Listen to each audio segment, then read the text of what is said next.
좋아요, 구독 눌러주세요. 혼자 하는 겁니다. 아니야, 이렇게 해볼게요. 이렇게 해볼게요. 밸런스니. 집에 가고 싶어요. 네. 좋아요, 구독. 눌러주세요. 네.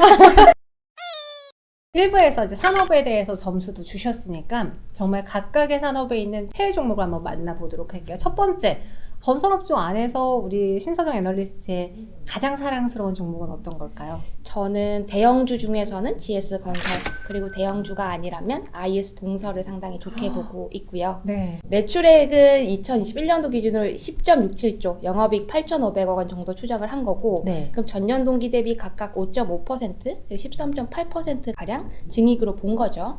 뭐 분양 물량이 제일 중요한 팩터일 것 같은데 최근에는 2020년도에 2.7만 세대라는 상당히 분양 호조세를 보였음에도 불구하고 2021년도는 지금 2.86만 세대까지 얘기를 하고 있는 시점이어서 네. 뭐 주택 수주도 괜찮고 실적도 괜찮고 더불어서 이익률도 나아지는 그림입니다. 그러니까 제가 2020년도 4분기 실적 발표를 듣고 되게 놀랐었던 수치가 주택 부분 GPM이 32%가 나왔어요. GPM이 뭐예요? 매출 총이익률이라고 불리고요. 전체 매출에서 매출 총이익을 나눈 개념이어서 수익성을 보시는 지표라고 보시면 될 것 같고 32%가 얼마만큼 어마어마한 수치냐면 달랐네요. 네, 그게 왜냐면 대우건설이 2020년도 기준으로 주택 부분 14.5% 나왔거든요.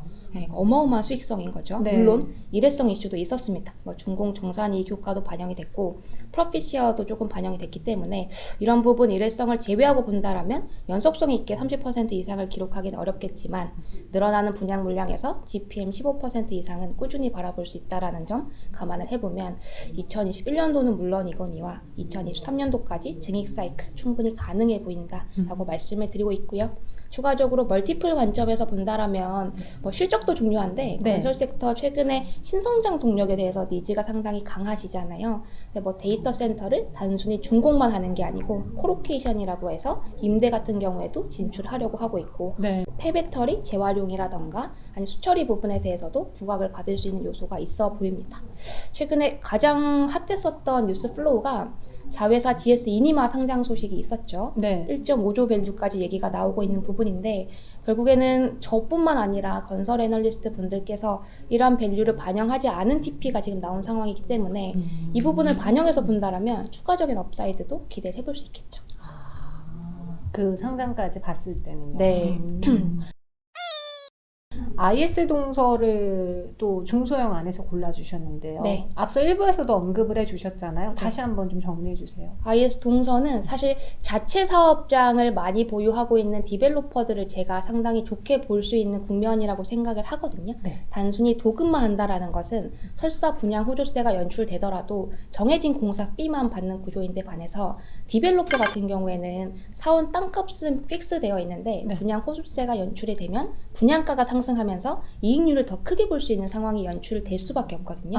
근데 아시겠지만 네. 최근에 분양 시장이 상당히 핫하죠. 그렇다면 IS 동서가 갖고 있는 자체 사업장들을 기존에 예상했었던 매출액보다도 증익해서 볼 수 있는 개연성이 충분히 있어 보인다라고 말씀을 드릴 수 있을 것 같고요. 제가 판단을 하건대 환경 부분에 대해서는 추가적인 볼트온이 있을 것 같아요.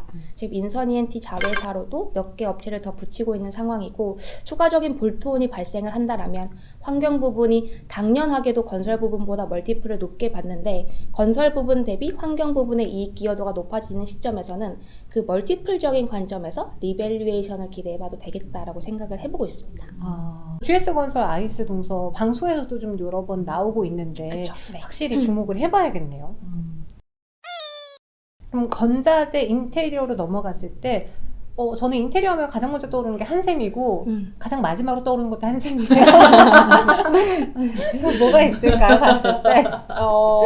건자재 인테리어 쪽에서는 네. 저는 한샘이 가장 좋게 봅니다. 여기도 한샘. 한샘으로 손잡았네요. 네. 참고로 말씀을 드렸을 때 네. 제가 2020년도 10월 이전까지는 건설보다는 건자재를 보셔야 된다라고 말씀을 드린 바가 있었거든요. 근데 2021년도는 건자재보다는 건설을 보시는 게 맞을 것 같고 그럼에도 불구하고 건자재 내에서 하나를 사고 싶은데 어떤 종목이 가장 투자 매력도가 높아 보이냐라는 질문에 대해서는 한샘이 가장 좋게 보이고 있습니다.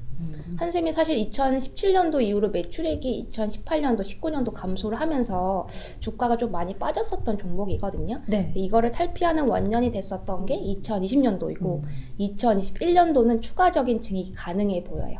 그러니까 2020년도 매출단에서 2조 정도를 기록을 했는데 제가 아무리 보수적으로 추정을 해봐도 2021년도 2.2조까지는 매출액을 바라볼 수 있기 때문에 10% 정도의 탑라인 성장률이 있을 거고요. 영업이익단에서도 1,000억 원 이상은 충분히 바라볼 수 있는 시점이고 네.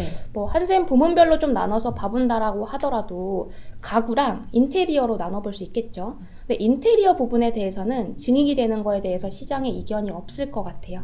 워낙 관심이 많은 상황인데다가 네. 뭐 대형 건설사의 마켓시어가 가장 크다는 한샘마저도 2% 남짓에 불과하니까 설사 시장이 안 크더라도 한샘이 빼앗아 올 수 있는 마켓시어의 룸이 커 보인다라고 판단을 하고 있고 가구 부분은 조금 의견이 갈릴 수도 있을 것 같긴 해요. 왜냐하면 2020년도에 가구를 상당히 많이 바꿨죠. 네. 제가 제 주변만 물어보더라도 한 10명 중에 5명 이상은 다 바꾸신 것 같아요. 아 진짜 이렇게 많이 바꿔요? 나 너무 궁금해.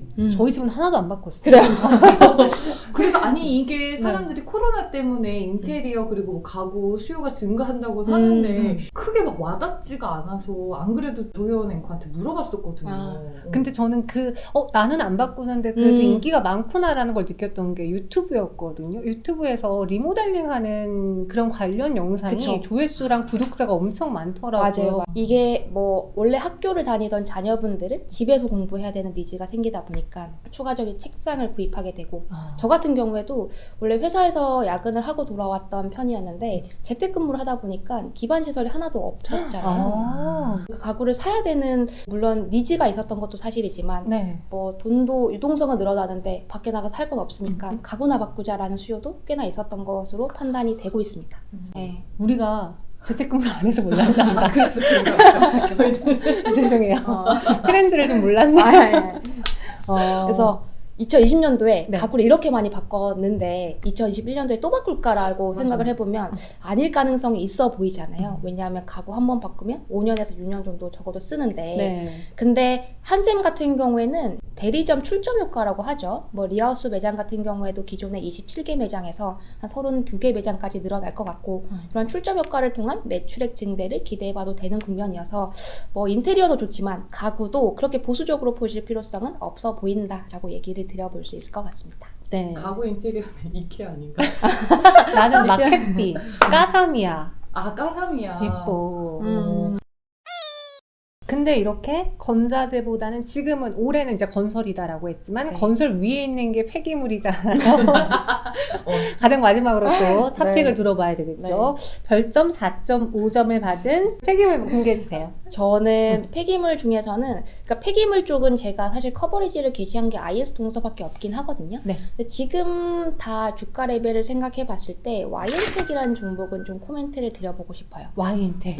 아까 전에도 1편에서도 말씀을 드렸지만 네. 2022년도부터는 소각 매출 한 2배까지도 바라볼 수 있겠죠. 좀 숫자로 브레이크다운해서 말씀을 드려보면 소각로가 일반 소각로가 있고 지정 소각로가 있는데 일반 소각로가 3톤 정도 했었었는데 올 상반기에 3.9톤으로 추가적으로 증설이 되고요. 네. 올 하반기에는 신규 소각로가 5톤 정도 그 추가 캐파가 확장이 되기 때문에 그러면 소각 캐파가 2배까지 늘어나는 효과가 있을 것 같고 소각 캐파가 늘어난다라는 거는 스팀 매출도 늘어난다라는 것을 시사하거든요. 근데 스팀 가격이 동사가 기존에는 1.7만 원에 불과했었었는데 앞으로는 이런 규모의 경제 효과를 통해서 대형 고객사에게 직접 판매를 지금 지향하고 있기 때문에 네. 뭐 4만 원까지도 바라볼 수 있는 시점이고 연간 10만 톤에서 20만 톤까지도 바라볼 수 있는 시점이어서 P랑 Q가 같이 개선되는 그림입니다. 그러면 풀리 반영이 되는 2022년도의 실적을 반영해서 지금 멀티플을 봐보면 싸다콜 여전히 가능해지는 종목일 것 같아요. 지금 이렇게 올랐는데도 멀티플을 신고가예요. 반영했을 때. 그렇죠. 왜냐하면 근데 와이엔텍이 유달리 안 갔었던 종목인 것도 사실이기는 해요. 네. 사업 부분이 좀 다양하게 구성이 되어 있다라는 거에 디스카운트를 받았던 것 같은데 이익 레벨로 봐야 된다라고 말씀을 드리고 싶고 폐기물의 이익률이 워낙 좋기 때문에 이익단에서는 폐기물 쪽이 대다수를 차지하고 있거든요. 그래서 폐기물 기업으로 보시는 게 맞다라고 저는 판단을 하고 있습니다.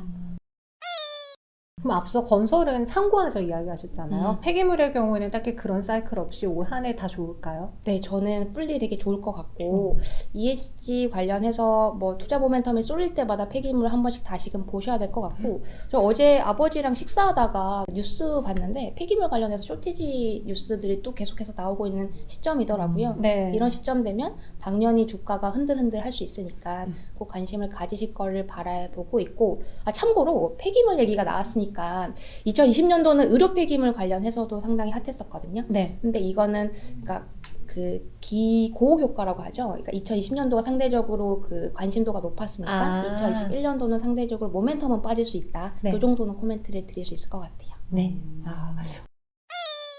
오늘 이렇게 GS건설, IS동서, 한샘, YN텍까지 네, 너무 감사합니다. 감사합니다. 다음에도 또 저희가 건설에 대한 이야기가 많이 나올 때 한 네. 번 더 요청드릴게요. 알겠습니다. 2번, 3번일 수도 있고요. 네, 그래서 저희는 여기서 인사드리겠습니다. 감사합니다. 감사합니다.